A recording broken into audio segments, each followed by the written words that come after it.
In deze video zal ik jullie twee verschillende manieren laten zien om scheerzeep of scheerkrem op te kloppen met een scheerkwast. Als eerste zal ik laten zien hoe je scheerzeep opklopt in een scheerkom of gewoon in soepkom bijvoorbeeld. En deze methode wordt in algemene zin beschouwd als de schoonste methode om scheerzeep op te kloppen.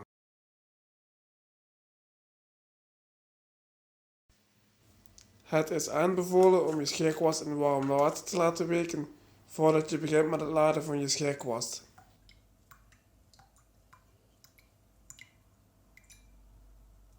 Ik ben persoonlijk van mening dat je beter te veel product kunt gebruiken dan te weinig. En daarom adviseer ik ook om voor ongeveer 1 minuut lang je scheerkwast vol te laden met scheerzeep. Al verschilt dit eerlijk gezegd ook per scheerzeep.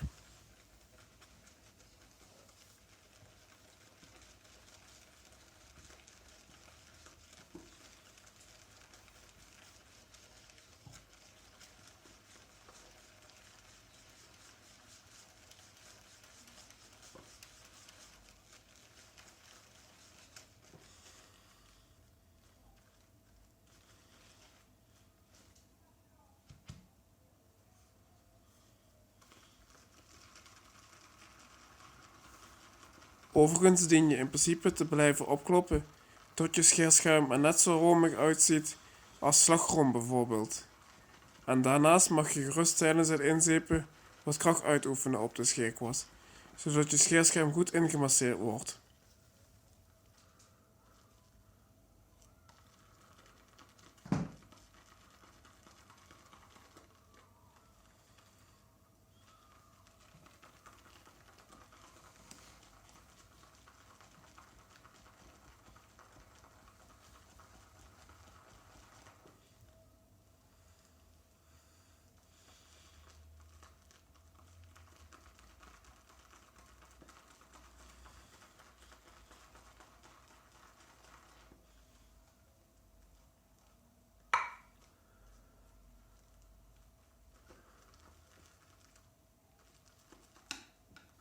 Als het scheerschuim er nog te droog uitziet, is het aan te raden om een beetje water toe te voegen. Maar voeg ook niet te veel toe, want dan wordt je scheerschuim namelijk te waterig.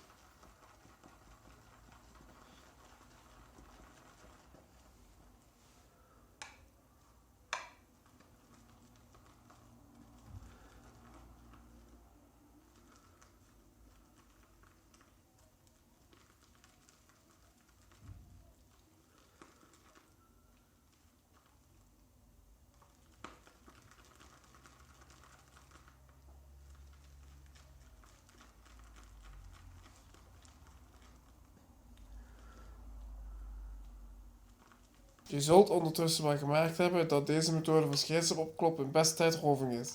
En als je het proces wil versnellen, dan raad ik aan scheerkrem te gebruiken in plaats van scheerzeep. Want dan kun je namelijk 1 stap overslaan omdat je direct kunt beginnen met het opkloppen van scheerschuim.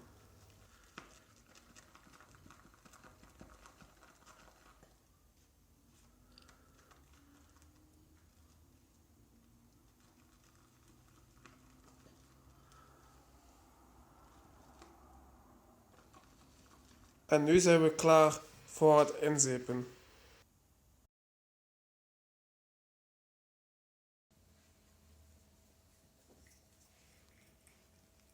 Als eerste breng je ongeveer 2 cm scheerkrem aan op je gezicht.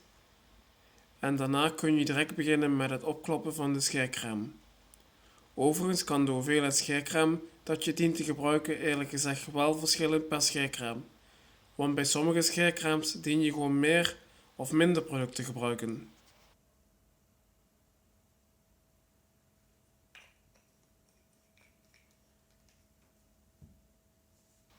Voordat je echt begint met het opkloppen van de scheerkrem, dien je eerst het overtollige water uit de scheerkwast te schudden.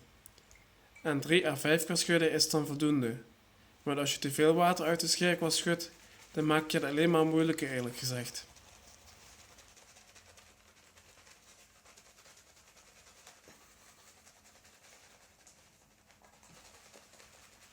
Zoals je kunt zien gebruik ik een behoorlijk grote scheerkwast om de scheerkrem op te kloppen. En daardoor kan ik grotere stukken sneller inzepen.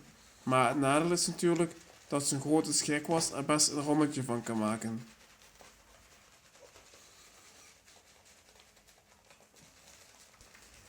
Ik klop de scheerkraam overigens op door rondjes te draaien met de scheerkwast. En dit zorgt als het ware voor een scrub effect, waardoor het scheerschuim tegelijk goed ingemasseerd wordt. Je hoeft overigens niet bang te zijn om je scheerkwast te beschadigen wanneer je kracht op uitoefent, want daar is een scheerkwast juist voor bedoeld, eerlijk gezegd. En als je scheerkwast toch beschadigd raakt bij normaal gebruik, dan raad ik aan om contact op te nemen met de verkoper.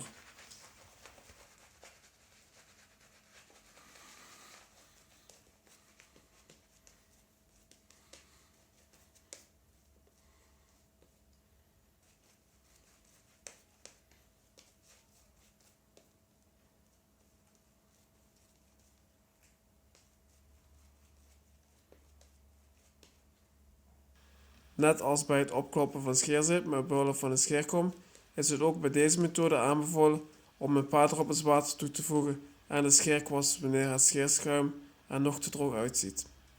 Dit kun je overigens makkelijk zelf beoordelen, want het scheerschuim hoort er als het ware uit te zien als slagroom bijvoorbeeld. Op het einde verspreid ik overigens het scheerschuim gelijkmatig door schilderbewegingen te maken. En ik breng een dikkere laag scheerschuim aan op de stukjes die ik als laatste scheer. Want zo kun je namelijk voorkomen dat je scheerschuim uit begint te drogen. En nu kunnen we beginnen met het scheren.